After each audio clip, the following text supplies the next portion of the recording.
இருமுடி கட்டும் நாளில் வீட்டை சுத்தப்படுத்தி ஐயப்பன் படத்தை மலர்களால் அலங்காரம் செய்து படத்தின் முன்பு நெய் விளக்கேற்றி வைக்க வேண்டும். இருமுடி கட்டுவதற்காக வரும் குருசாமியை வாசலில் பாத பூஜை செய்து வீட்டிற்குள் அழைத்து வர வேண்டும்.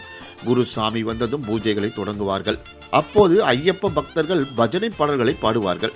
இருமுடி கட்டும் பக்தர் குருசாமியின் அருகில் ஐயப்பன் படத்திற்கு முன்பு அமர்ந்து இருக்க வேண்டும். தேங்காயில் நெய் நிறைக்க தொடங்கும் போது நமது பிரார்த்தனைகளோடு சாமியே சரணம் என்றபடி தேங்காயில் நெய்யை நிறைக்க வேண்டும். நெய் நிறைந்ததும் அதை மூடி சந்தனம் குங்குமம் பூசி ஒரு சிறிய பையில் வைப்பார்கள்.